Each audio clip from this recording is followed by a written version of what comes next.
welcome back to So This is Thailand and Expert Advice. Now today we have a subject that I think you would have appreciated on the very first show, especially for all the expats who are coming here to work, and that's about the whole cultural aspect. Yeah, it's a topic you've been trying to crack for a very long time. Indeed, and I'm half Thai, so don't feel bad if you haven't gotten there yet. But we do have our expert today, the coach, we might say, Kun Griyansak Nirat Patanasai. Swadikap. And how are you doing? Don't know which way to do it. I know, something as simple as an introduction, as a greeting. As a foreigner here, we want to kind of adapt. Do we whine? Do we shake? Do we do both? These are the kinds of questions or challenges that a lot of expats face when they come here. As a coach, what is your main goal, I guess? You can why? I think that would be nice. You can shake hand. People, I think Thai is not quite serious about that. It depends on your comfortable level. But why? If I can see that a lot of Farang is why better than Thai. One person is the President Obama when he why I think the Japanese emperor, very very humble. So it's nice if you can practice that. But if you shake hand, people don't. I think Thai is quite relaxed. That's our culture, so we don't serious about that. Yeah. Oh, very good. So tell us about some of your areas of expertise. I know that you've written lots of books. What kind of subjects do they cover? Okay, I think my main subject is human communication, one-on-one communication. So I do one-on-one executive coaching. For expat is how to adapt and work with Thai. For the Thai is how to work in the multinational corporation, how to be assertive, how to be a good leadership. So that's the area that I'm working on. Yeah. Well, speaking of books, we have a couple of your books actually here in the studio, and one of them talking about that managing in cross-cultural situation. How do you teach someone a different culture? Because it's not really something you learn in the classroom as you do in real life. Yes. When we're talking about culture shocks, okay, let's say expat come to Thailand. On the average, it takes about 18 months for people to really effective working with Thai. But if we can dig down into 3 categories, you can have 3 groups. The first group is quick learners. These quick learners probably take just only 6 months, so they can learn how to work with Thais. The moderate learners probably about 1 year. And the last category, I call them stubborn. Okay? They say that, I understand Thai, I don't need that. Usually it takes them 2 or 3 years to really accept, understand, and let go how to work with Thais. Yeah. So what are some of the traits of the quick learners? What are really good to help you get along? Okay, the quick learner, I think the quickest one is buy my books, because this is something that you need to learn from the locals. And this book has published for 8 years now. And usually people don't buy it by themselves. Either expat friend bought it for them or recommend them, or a Thai staff bought it for them. Yeah, this is so the staff will be like, you need this. Yeah. So usually they're called survival guides. Okay? But a lot of expats, they don't need to read this book if they really try to understand that human being is different. Thai are unique cultures, so they learn, observe, and try to understand, and try to hold their judgment, be empathy to the Thai. I think that the quick learners traits. Some of the things I've noticed is that Thai people really love it when foreigners make an effort to learn Thai. Yes, that's true. Even just small talk or Thai words, at least it shows the effort and care that, hey, I try to adapt. I think any culture, if we go to anywhere in the world, if you try to learn the locals' language, just a simple ones, greetings, thank yous, I think people will see, hi, at least this guy try to make effort. Yeah. We were talking about beforehand, looking at an expat, and it really, this cross-cultural difficulty is not just Westerners, let's say, coming here into Thailand, but it's for even Thais, let's say, traveling to a neighboring country. What is, I guess, the profile of people who choose or are selected to work overseas? Usually people go overseas is they are high achiever. Okay, they if from the West they come to this part of the world because they know there are some hardship here, there are some difficulties, in terms of convenience and comfortable we are not as in Europe or in US. So they come to Thailand with some sacrifice mentalities, but in order to trade of careers, so they think come to Thailand 3 years, 4 years, deliver something great and then move to home office or other place that larger responsibilities. So that the burden for any expat. On the other hand, a lot of Thai people now working overseas. We send people to Indonesia, Burma, Laos, Cambodians. Everyone want to go there for a few years, come back and get promotion, right? So everyone have a clear target to deliver. Okay, I think that is the cause of the problem, because we have a tendency to ignore the people part. We want to deliver something very fast, so we just go, just go to the works part. Yeah, that is the trap. Mostly the expat come to Thailand also have the same problems. What are some of the most common problems that are encountered by expats when they come here and meet with the Thai workforce? Okay, I think the common Thai values that most expats quite difficult to understand is สบาย attitude เกรงใจ อาวุโส seniorities, and saving face. Okay, so this saving face, considerate, and the seniorities are the difficult for expat, particularly the West, because they come from the cultures that more equals, okay, more assertive and quite direct. So it take a while for they try to understand. This is here. Yeah.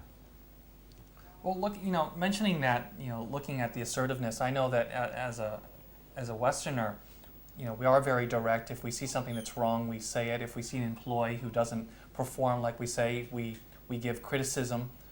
But it doesn't get received here as it would in the U.S. I might be encouraged or try harder. Where here, it's, as you mentioned, it's kind of tied to with that saving face almost. In your courses, in your coaching of expats, how do you teach them the social mannerisms, the cultural mannerisms?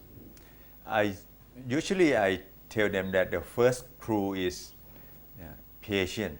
Okay, patient observes and don't judge Thai people based on your standard. That's the critical one.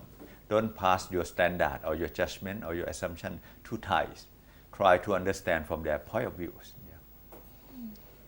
See a lot of problems, I think. A lot of frustration gets solved that way. Yeah. Yep. I think most of the time when we talk about foreigners, we think of Westerners, Europeans, maybe Americans, but increasingly we have foreigners from Japan and China now, and Middle Easterns coming to do business here. Do they pose a different set of problems, or is it the same? I think usually among Asian, the challenging one is probably Indians. Okay. Because Indians by nature they are quite assertive, and quite outspoken. Okay. Singaporean also quite similar to the Western because they are very business oriented, result oriented. Right. So this is even we are Asian, but we are not quite the same. Yeah. Well, looking at the flip side, I know a lot of people are thinking that, well, hey, I'm doing my effort to understand my Thai counterparts. Is there anything that the local staff here or the people, the supporting staff or the other managers who are Thai can do to help make their communication, their relationship with expats better? I think that's a good point. This bridging the gap, it doesn't mean that only foreigners have to adapt to Thai. I think Thai also have to adapt to foreigners. And we are talking about AECs. Again, we need to understand other cultures, not only Thais. So if Thai people who are working with foreigners, we should not use our judgment to judge other parties. Okay, if I'm Thai, you are foreigners, and I thought, oh, you have to learn and to understand Thai. No, I need to understand you also because it's a mutual, learning and adapt. Yeah. Is that something that can be taught? I know that you're the coach, and when you conduct workshops or seminars, do people kind of walk away with it, and just a turnaround? Is it as simple as that? From my experience, usually when people come to Thailand in the first few months, they don't think they need this kind of coaching and learnings because they think that, hey, I'm quite experienced working with other people before. So and I come to Thailand many times. It's a nice country. Thai seem to be easygoing. I think I don't have problem working with that. Yeah. It take time for a few months, and then they will see, okay, it's not Thai is not quite easy.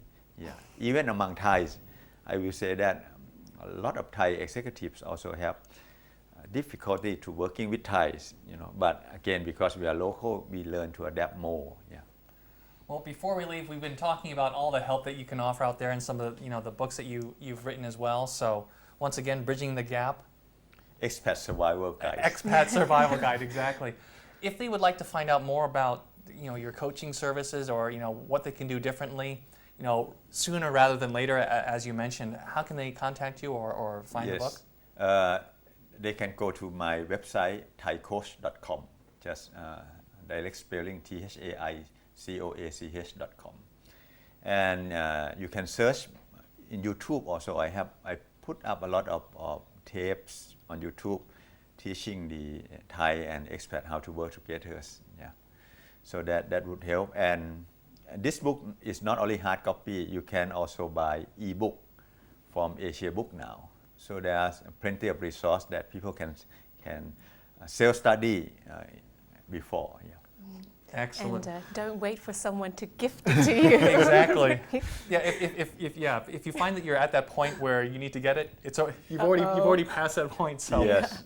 Well, if you think about a good manager should be prepared anyway. They should understand that you never try to do something unless you know what you're doing and have all the information. So yes. Hopefully they'll learn to adapt, bridge the gap. Okay. Yeah, that's good. Yeah. Well, Coach, thank you very much for joining us. If you do have any questions at home or wherever you are, would like to find out more information, why does Thai do this, or how can I do this better, or what we can change, please do contact us because we can always have the good coach back on the show for you. But unfortunately, that is all the time we have today. There's more to come, though, on So This is Thailand.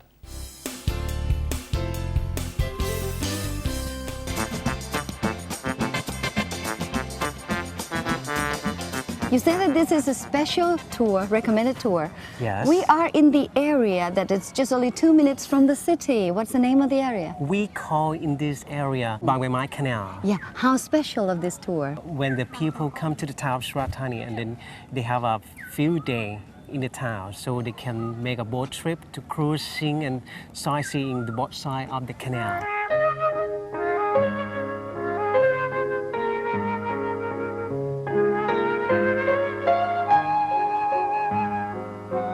This is the best way to experience the way of life of people around here.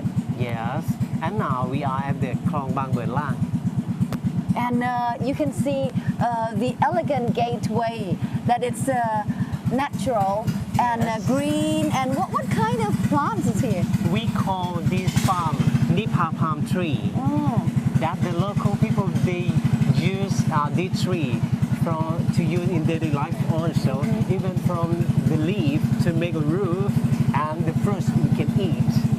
Yes. So the balance of nature, or the environment that we have to take care, it means so much to Yes. all the creatures around here and to all the plants. There are many kinds of plants. Can That's you tell right. me, please?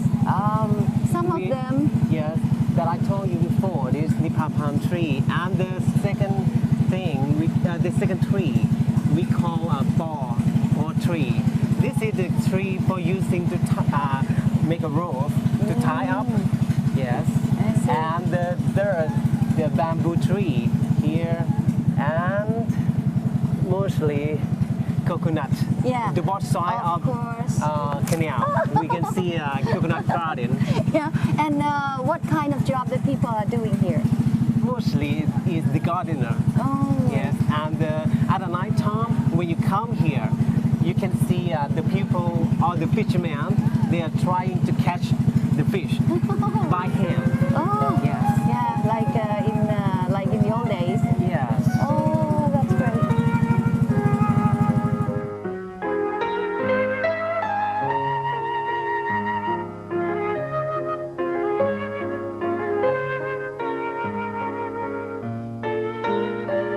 Apart from green plants along the Klong, so we can see some old pavilion or houses. Yes. And you know, we are so lucky because we can stop by and then see one of them. This is one of the oldest one, right? The oldest one Oh, in I this see. In this area. Yes. How old is this? More than 200 years. Oh, yeah. Very, and very who's old. taking care of this? This is the owner.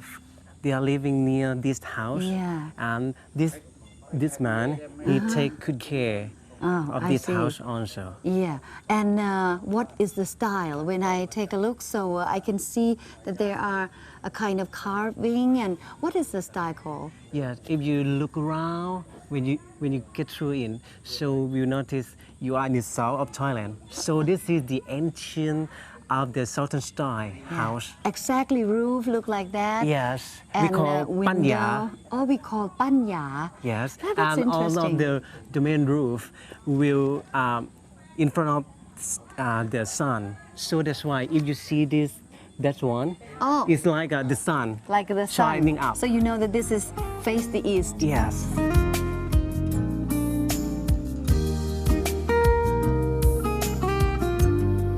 Boat cruising along 100 klongs around Menam Tapi area is amazing. And Yes. especially you can do it both day tour and night tour. So what is the highlight of the night tour? Highlight of the night tour, so we can cruising to see a fireflies. We stay on the lampu tree and coconut tree and paw tree. The firefly love to stay on the good tree and the clean water. So that's why it is mean the indicator of the clean water. Kunwon, there are many places in Thailand that you can experience fireflies in the night tour like this. But I mean, here in Tapi River, it's so special. I mean, I appreciate this. Yes, after a firefly trip, so you can appreciate the view of the along Tapi River. Yeah, it's so peaceful. You shouldn't miss this. The boat cruising night tour on Tapi's River and 100 Klong. Yes.